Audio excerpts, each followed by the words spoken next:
Bonjour.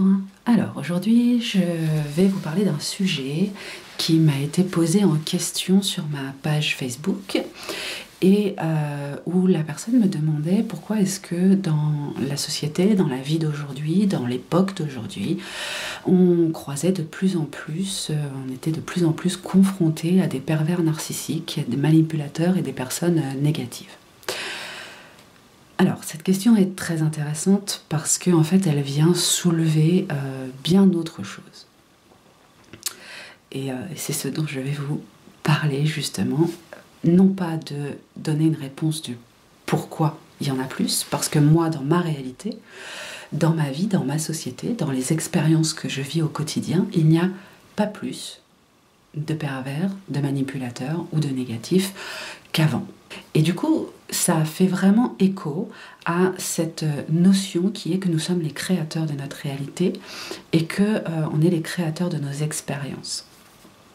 À partir du moment où je porte mon regard sur quelque chose, sur une problématique, que j'ai une résistance à accepter ou à intégrer certaines choses, eh bien, je vais y être confrontée plus souvent, de façon justement à pouvoir évoluer sur cette donnée. Alors, si vous êtes comme cette personne qui m'a posé la question, eh bien, il serait peut-être temps d'aller regarder quelle est la résistance qui s'exprime et qui fait que dans vos expériences, cela vous amène à constater que vous êtes plus entouré de manipulateurs, de pervers, que de gens que vous estimez être bien. Cette donnée, elle est importante parce qu'elle vient vraiment vous montrer qu'il y a dans votre intention, dans le regard que vous portez sur votre vie et sur votre réalité, il y a des résistances, des peurs qui sont à dépasser. Plus vous allez être dans le rejet, dans l'incompréhension, dans la volonté de savoir pourquoi, dans les anciennes peurs, les traumatismes, la volonté de changer le monde ou de changer les gens. Plus vous allez être dans cette intention-là et dans cette volonté-là, et du coup, plus vous êtes en résistance face à ce qui est. Et du coup, vous allez créer des expériences, créer une énergie pour que la vie vous apporte des expériences de façon à transcender, dépasser, intégrer. C'est vrai pour ce sujet-là, mais c'est vrai pour tous les sujets. Et c'est en ça que cette question est intéressante. C'est-à-dire que parce que j'ai une peur sous-jacente, j'ai peur notamment sur le sujet d'être faible, peur d'être manipulée ou une fois de plus manipulée, peur d'être détruite par l'autre, peur de ne pas être compris par l'autre. Eh bien, à partir du moment où j'ai ces peurs-là, il y a une part de moi qui n'accepte pas son autonomie, qui ne se croit pas assez fort, qui ne se croit pas assez intelligent, qui ne se croit pas assez solide, qui ne se croit pas assez puissant. Et cette part de moi a besoin de se renforcer, et pour se renforcer, elle va se confronter. Chaque fois que vous résistez à votre peur ou à autre chose, eh bien, vous maintenez une situation, qu'elle soit positive ou négative d'ailleurs, mais souvent c'est des situations négatives, eh bien vous maintenez une situation et des expériences. Vous allez les maintenir jusqu'à ce que vous lâchiez prise, jusqu'à ce que vous compreniez que tout cela, c'est vous qui le créez. Vous ne le créez pas parce que vous avez envie de le créer, vous le créez pour évoluer. C'est un vrai cadeau que vous vous faites pour pouvoir évoluer. C'est aussi ça qu'il faut aller regarder, c'est voir le potentiel d'évolution derrière ce que vous êtes en train de vivre de négatif. il y a cette donnée-là. Vous avez été traumatisé, touché, vous avez très mal vécu une situation avec un pervers narcissique, avec quelqu'un de négatif, quelqu'un qui se plaint, voilà, il peut y avoir tout un tas de situations. Et vous avez la croyance, hein, c'est pour ça qu'on dit « je vois ce que je crois », vous avez la croyance que vous n'êtes pas assez fort, que c'est pas normal, que c'est inadmissible, que ça peut encore arriver, il faut être vigilant, il faut se protéger, il faut se blinder. Tout ça, toutes ces croyances-là amènent à vivre ces expériences-là. La deuxième chose aussi, dans les résistances, il n'y a pas juste la peur, parfois on peut juste être en résistance. Vous êtes sur un chemin d'évolution, par exemple, et vous estimez que il faut être gentil, il faut faire le bien, il faut aider son prochain, il faut sauver les gens. Et vous êtes dans ce syndrome de vouloir que tout soit rose autour de vous, parce qu'il faut éradiquer la souffrance, parce que la spiritualité, le développement personnel, c'est pour être bien, pas pour être mal, etc. etc. Et donc vous êtes dans cette démarche, et en étant dans cette démarche, eh bien, vous êtes finalement dans l'observation et la vigilance extérieure de tout ce qui n'est pas ce que vous aimeriez qu'il soit. C'est-à-dire que lorsque vous voulez que les gens soient bien et soient heureux, parce que vous avez cette volonté qu'ils soient bien et qu'ils soient heureux, eh bien, vous portez votre vigilance, non pas sur le fait qu'ils sont déjà bien et qu'ils sont déjà heureux, vous ne regardez pas ce qu'ils ont déjà, vous avez votre vigilance sur ce qui ne va pas.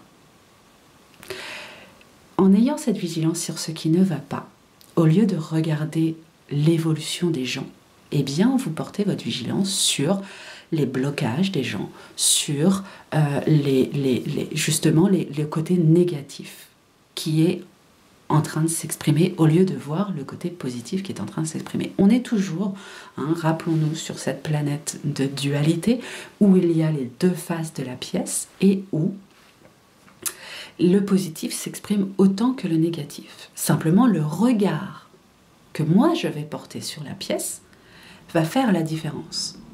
Et si mon regard se porte sur ce qui ne va pas, je vais avoir tendance à me cacher ce qui va bien. Et inversement, si j'ai tendance à ne vouloir voir que ce qui va bien, je vais me cacher ce qui ne va pas.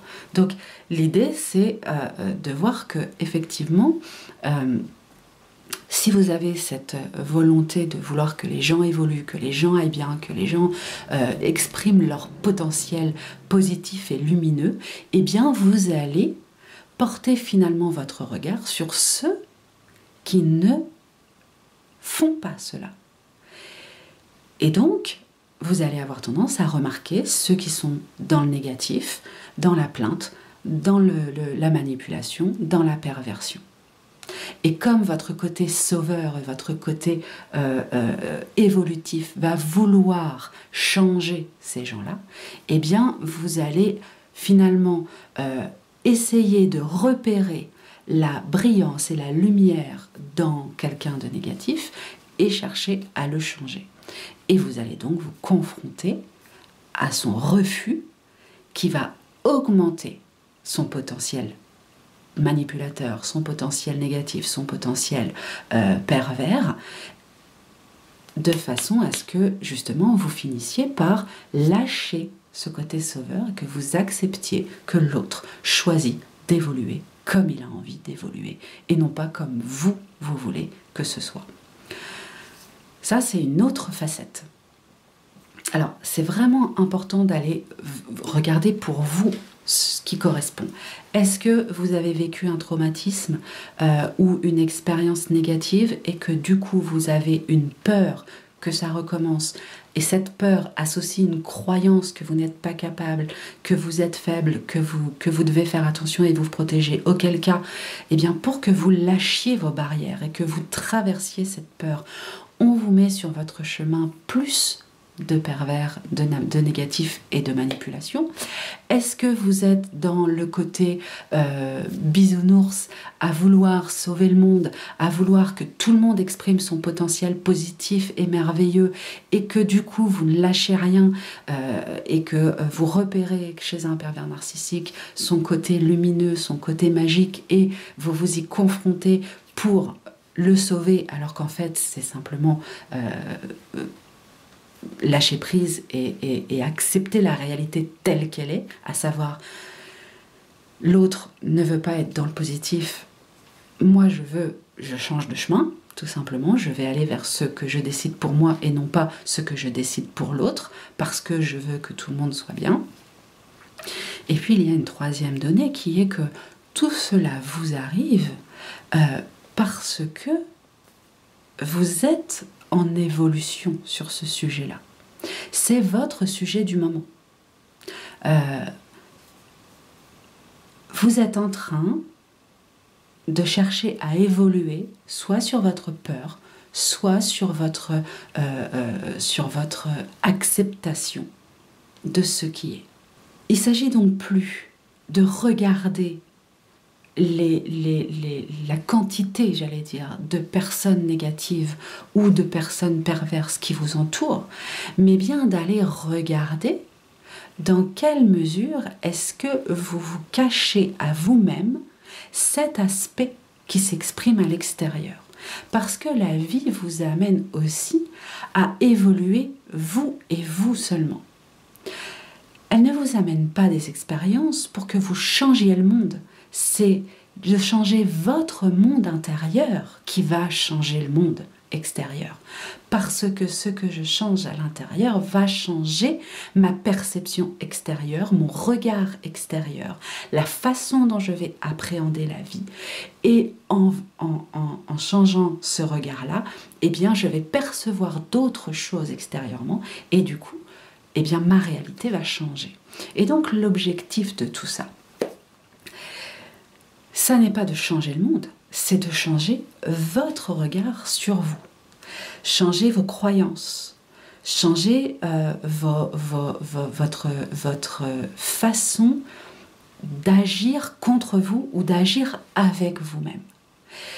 Et ce qui s'exprime souvent, c'est ce que je refuse de voir pour moi. Il ne s'agit pas de se dire parce que je croise un pervers narcissique, je suis un pervers narcissique. C'est bien plus subtil que ça.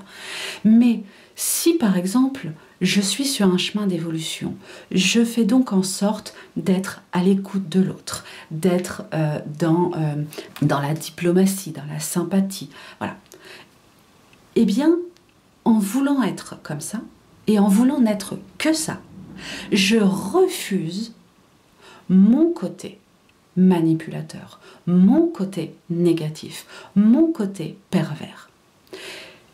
On est tous les deux faces d'une pièce. Donc, je suis aussi méchant que je suis gentil. Je suis aussi sympathique que désagréable. Je suis aussi diplomate que je suis manipulatrice. Tout simplement parce que je suis les deux. Et les deux s'expriment à des moments différents. Et tant que je refuse ça, que je veux être juste parfait, que je veux en plus que tout le monde soit comme moi, aussi parfait que moi, eh bien, je vais être confrontée à l'imperfection du monde afin de repérer en moi mes imperfections. Donc, il ne s'agit pas de me dire, si je croise des pervers narcissiques, je suis une pervers narcissique. Il s'agit de se dire que moi aussi, j'ai par moments un côté pervers et donc, je dois apprendre à accepter et à aimer ce que ce côté pervers, ce que ce côté narcissique, ce que ce côté négatif et manipulateur apporte à ma construction personnelle, apporte à mon évolution. Si j'accepte ça de moi, je vais voir que par moments s'exprime ma lumière, par moments s'exprime mon ombre. Et que quand j'exprime ma lumière, c'est un choix, et lorsque j'exprime mon ombre, c'est aussi un choix. Je vais donc pouvoir voir que chez ceux que je considère comme étant des pervers ou des manipulateurs, s'exprime le côté ombre et de temps en temps le côté lumière. Et que donc, c'est leur choix d'exprimer ce côté ombre et leur choix d'exprimer ce côté lumière. Et donc, si je les laisse être ce qu'ils choisissent d'être et que j'arrête d'essayer de changer et de manipuler les autres pour qu'ils changent, le voilà mon côté négatif, le voilà mon côté ombre. Moi aussi, je suis dans la manipulation parce que je fais en sorte que ceux qui sont manipulateurs disparaissent. Je manipule mon univers et les autres pour qu'ils arrêtent d'être ce que je déteste chez moi. Et pourtant, je suis en train de le faire. Parce que je déteste quand je fais de la manipulation, donc je veux que les autres arrêtent de le faire aussi. Je déteste quand on me manipule, donc je veux qu'ils arrêtent de le faire. Et pourtant, je suis en train de me manipuler et de manipuler les autres pour que tout cela cesse. Donc je suis exactement en train de répéter un schéma que je veux éradiquer. Donc je vois ce que je suis en train d'exprimer pour moi-même. Et à partir du moment où je ramène tout ça à l'intérieur et que je comprends que tout ce qui est en train de s'exprimer dehors est en fait ce qui est en train de bouger à l'intérieur. Du moment où je commence à me mettre à rire de cette situation qui est quand même grotesque, on est d'accord. À partir du moment où je me mets à rire et à accepter que oui, j'ai des côtés manipulateurs, oui, j'ai des côtés pervers, oui, j'ai des côtés négatifs, et que je les laisse s'exprimer, que je suis d'accord pour qu'ils soient là, je vais calmer les choses. Je vais apprendre à m'aimer pour cela. Et parce que je vais commencer à m'aimer pour ce que je suis, eh bien, je vais faire bouger mon univers intérieur. Je vais faire bouger mes curseurs, mon énergie et ma façon de percevoir mon monde. Si je perçois mon monde différemment, je vais percevoir le monde extérieur différemment. Et du coup, je vais porter mon regard sur autre chose que sur les manipulateurs et les pervers qui m'entourent. Je vais avoir beaucoup plus aussi confiance en moi sur le fait que je ne suis pas si fragile que ça, que je suis capable de les repérer, de voir qu'ils expriment une facette de moi, et comme je suis capable de choisir, moi, si je suis dans la lumière ou dans l'ombre, eh bien je n'aurai plus peur que l'autre choisissent à ma place ou que l'autre me fasse croire qu'ils peuvent choisir à ma place. Voilà, j'espère que ça répond à la question et que ça vous permet d'un petit peu mieux comprendre comment est-ce que tout ça en fait s'imbrique et comment vous allez pouvoir le faire petit à petit, tranquillement, bouger, simplement en vous faisant bouger dans l'amour de vous-même. À bientôt pour une nouvelle vidéo.